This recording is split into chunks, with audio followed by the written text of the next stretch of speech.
Welcome back to Line Change, Action Network's hockey betting podcast. I'm Tim Kalinowski, joined by Nick Martin, Michael Leboff, still on vacation here. Usually you say much deserved vacation when a guy's left, but I don't know. Maybe he just scheduled this because the Islanders, it's looks like their demise here. But Nick and I are looking at a 3-game slate, a pretty ugly 3-game slate, 3 big favorites, which means 3 big dogs for Wednesday, January 17th in the NHL.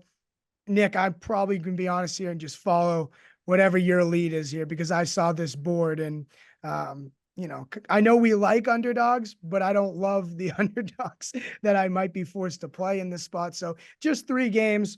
We'll move through the docket here. First off is the Detroit Red Wings at the Florida Panthers. The Red Wings are plus 170. The Panthers minus 205. Total sitting at 6.5, shaded to the over. And Nick, it looks like that's the direction that you're indeed going.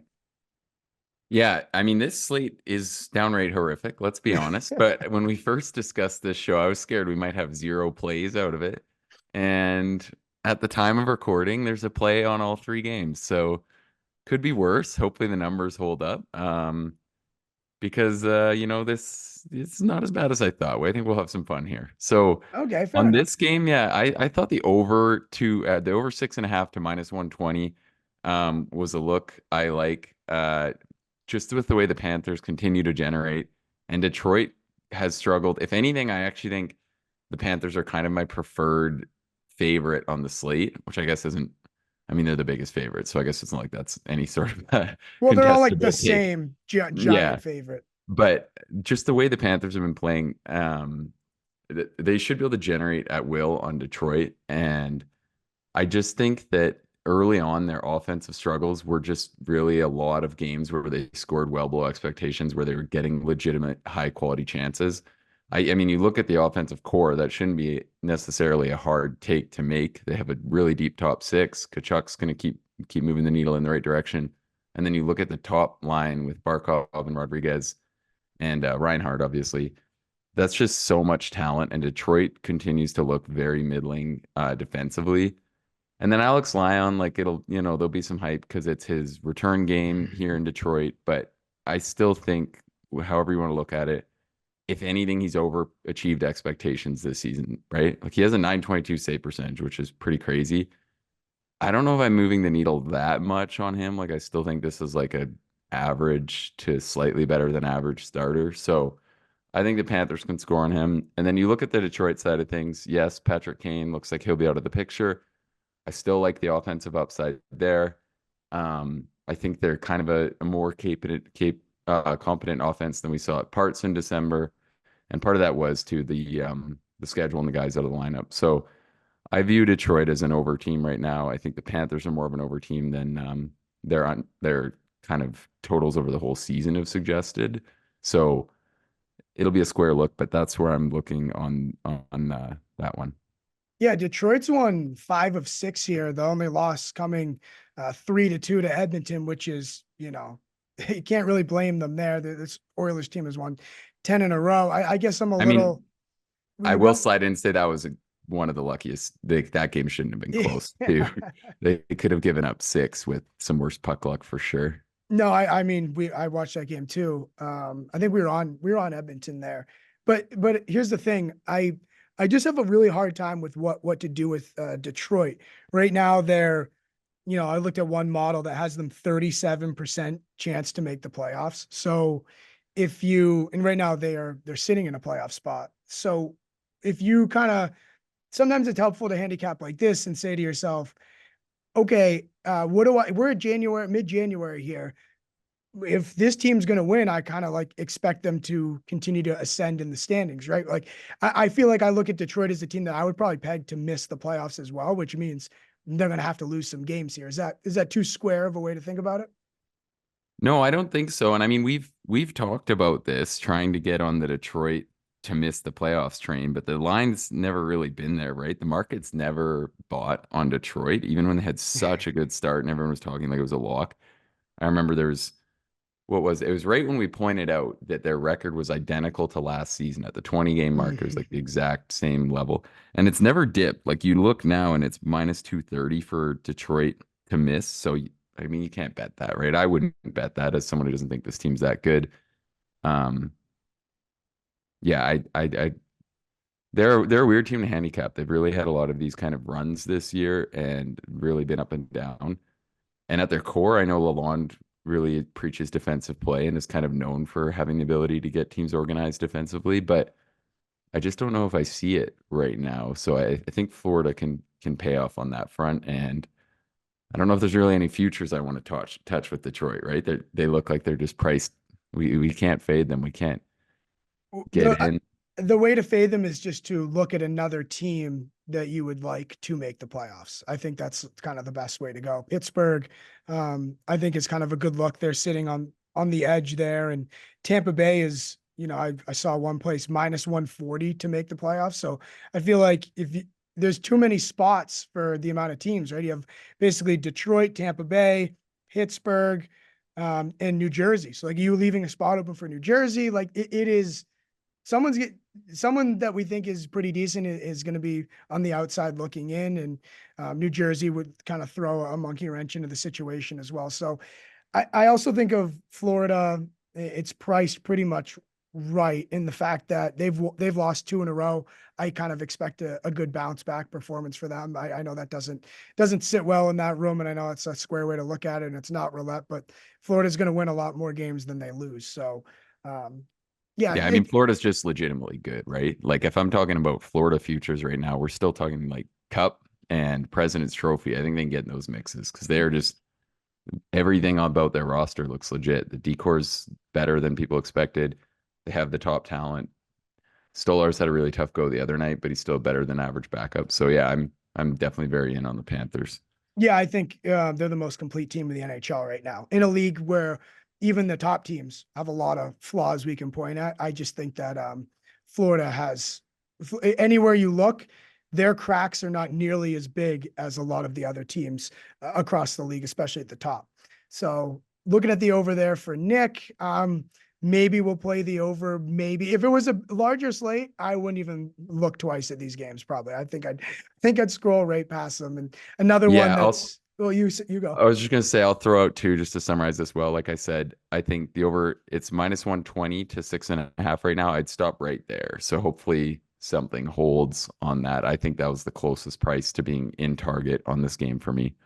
Fair enough. How about the Montreal Canadiens? They are playing the New Jersey Devils. The Devils are a minus 245 favorite. Habs plus 200. Total in that one, 6.5. And the Habs coming off a big win against Colorado on Monday night. This Habs team, Marty St. Louis is getting a lot out of them. Every time someone scores or they make a big play, I have to take a double take, a triple take at the jersey number. I'm like, who are the guys playing for this team? It is like, it's pretty outrageous. Yeah, this was my favorite game on the board, and I'm really hoping something hangs up there. Regular viewers will probably know we haven't been that high on Montreal, right? Mhm. But this price is crazy. Like they're plus 200 at the time of recording versus the Devils.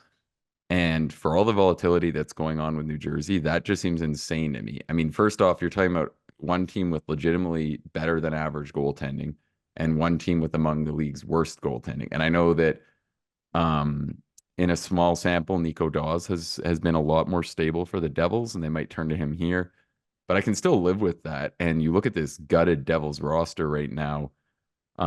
They played really well in Tampa. They played really not bad at all in Florida to follow that up. But I still just can't see this number right now. Like this, Montreal should play to their price for sure.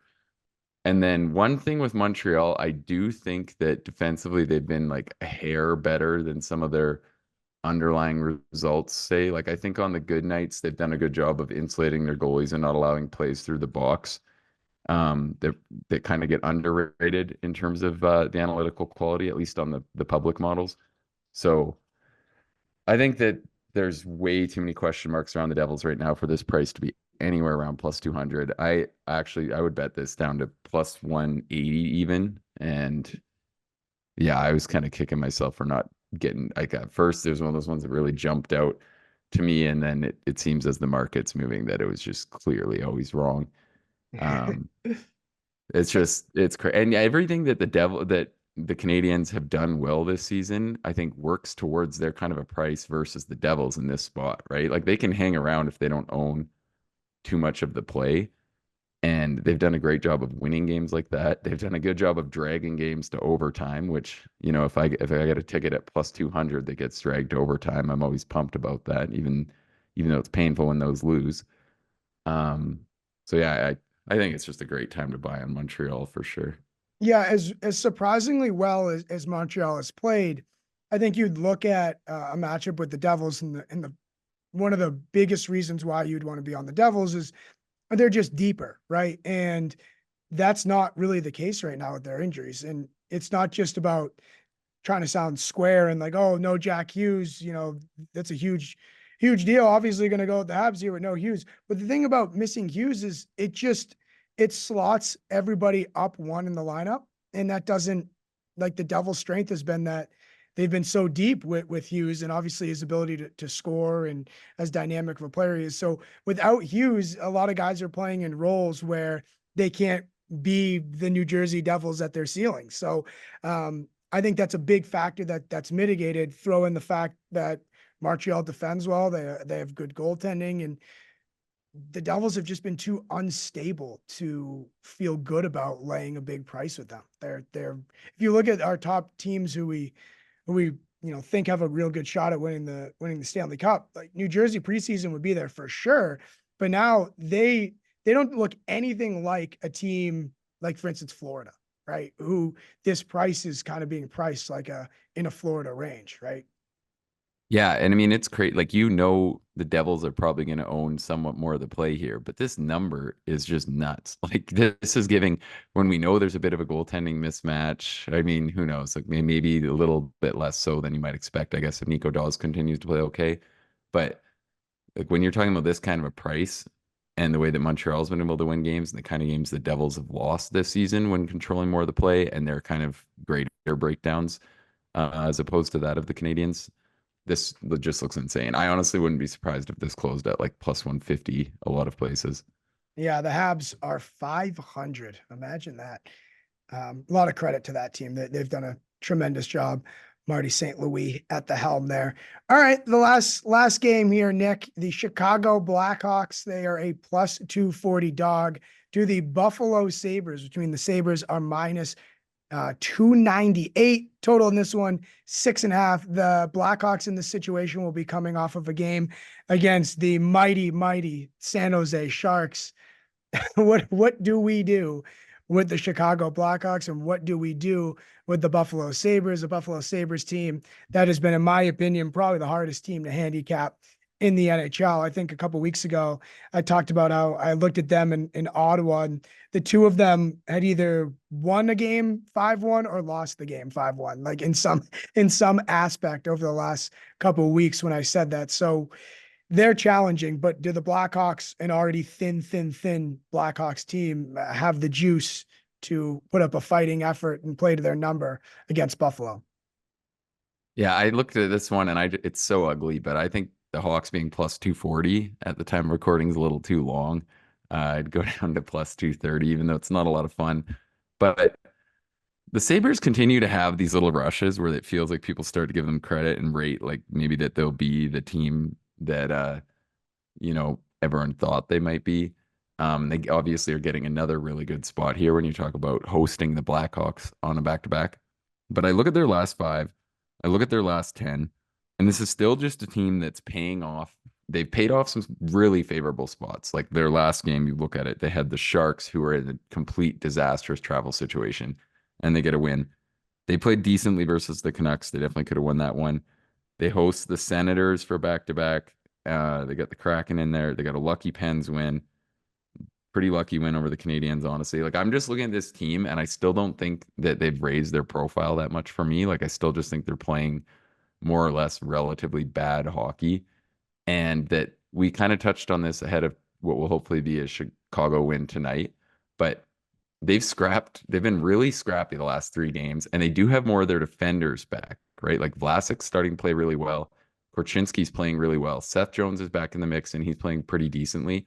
So it's one of those things I think almost no one pays any attention to Chicago, especially without Connor Bedard. Yeah. But you look at the blue line, and it's actually not that bad now that everyone's back. The offensive core is a complete train wreck. Don't get me wrong here. No one's trying to tell you that Chicago is nearly as good of a team as the Sabres. But you look at these prices, they're not being priced like they're anywhere in the same world. I think the avenues are there for Chicago to hang around and make this game close.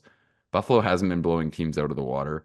So it's a little scary. It's a favorable spot, obviously, for the Sabres, but I still think it's a complete Hawks or pass here. Like I wouldn't want to try to pay off a bet on Buffalo at this point. I don't think they've necessarily proved that they're actually turning things around yet. No, this is the definition of the Buffalo Sabres shouldn't be minus near 300 against any team in the National Hockey League. That's kind of how you get there. I will say with Chicago, they haven't won the second half of a back-to-back all season, but they haven't won a lot of games at all this season. Yeah, yeah. So, And I mean, how many of those were Buffalo? Buffalo are power rated pretty low. And then the other thing too, like how many times on this show have we said this, where Buffalo gets a win, like something like the one in Vegas, which felt like maybe a kind of a turning point game. I think viewers of the Sabres would probably have said that about that win. And then they turn around and lose 2-0 in Arizona in a game where we liked them. And then they lose 9-4 to the Blue Jackets. And there's just been so many moments like that where you see them gut out one of these wins and it feels like people are like, oh, are they going to pay off their preseason expectations now? Like they've got Tage back, they've got this going and so and so. And then it just doesn't go that way because I ultimately just like they really haven't been that good. I think that's just what it boils down to is um they haven't been they've had more roster concerns. They haven't seemed to pop offensively anywhere near like we saw throughout all of last season. So um yeah, I just thought this number was too long and that the avenues are definitely there for the Hawks to make it somewhat competitive. It's ugly. I mean, we're betting on Chicago 2 nights in a row here. yeah, yeah. I'm gonna go with probably smaller half unit play on the Blackhawks here after I see how they look against the San Jose Sharks. I don't know which way would convince me if they lose or they win, but I just want to see them one more time before I put actual money For on sure. them. And I mean, a half unit play at their current price will win you well past a whole unit. So Right. it's not like that's nothing. Right, exactly, 100%. And if there was an award for if I know there's puck lines in hockey, but they're not it's not like a real like NFL type spread. But if there was a covering the spread in terms of how they've hung in there, Chicago, their last 5 games or so would be like a great feisty underdog that has done, made it difficult on their opponents. If you just look, the box scores 3-1 against Dallas, they lost, but 2-1 loss to Winnipeg and a 2-1 loss to Edmonton, which by all means Oh, they'd be is, great. yeah, like, And I right. mean, you could have played the puck line there and they would Right. have covered, but I completely agree with you. Like I wish there was kind of something like that in NHL betting, where it's like you could have a spread. I get that there is literally a spread on every game, but it just feels like such a net loss because every time you lose plus 1.5 and it's on an empty netter, it's just the Right. most tilting thing in the world. And obviously those do balance out over time, and sometimes you're going to win your bet because your team simply lost in overtime. But personally, I don't love playing the plus 1.5. I actually mixed in a rare one on Monday, but Yeah, no, did you? yeah, I'm because usually the great thing about real point spreads in other sports that aren't hockey and baseball is that you can say, oh, this team is, exceeding expectations or not meeting expectations. You can't really draw that from puck line numbers and run line numbers. So yeah, like Chicago has covered the effort spread over their last couple games or 3 games or so, I'd say. So all credit they deserve for that. And again, this Sabres team, if you want to like, I'm going to bet Chicago, like I said, because I will sleep just fine if they lose, knowing that I didn't want anything to do with a Buffalo team that was minus near 300. Like that's good enough for me. I'll sleep well at night. Yeah, I have less conviction on that one. Like I can see the world maybe where Chicago lets down after a game tonight and they don't get goaltending, whatever it is. But I think that it's still going to be the right play. And then, yeah, as we wrap up, I think that Habs one too. Just is a much more convincing play. If anything, they've picked up their level a little bit here. They got some guys back in the mix. I don't know, like they're not great, but it's just I really think that's the sharp side on that one for sure.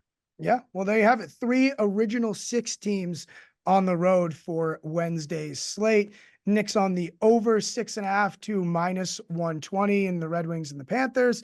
He's on the Habs as well, the plus 200 range. I'm on them as well.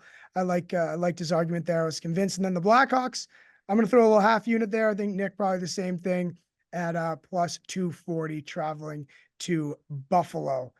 Well, Nick, 2 out of 3 in the books here. Maybe Leboff won't even come back. Maybe it'll just be our show. But This would have been such a leave off. He would have been all over the Canadians and Hawks, telling us how we got to parlay them and reg and 30 to 1. all, But all 3 dogs, round robin, parlay, all for a little pizza money, just so he can say that he's retiring, even though it'll never happen. Just when he's out, he gets pulled back in. So plenty. he'll have retirement money until he bets it on Appleby to get a shutout. Yeah, exactly. Exactly. Well, that'll wrap it up. I'm Tim Kalinowski. I'm talking with Nick Martin. That is Action Network's Line Change. We will talk to you again on Wednesday, talking about Thursday night slate. Enjoy betting the pucks on Wednesday night.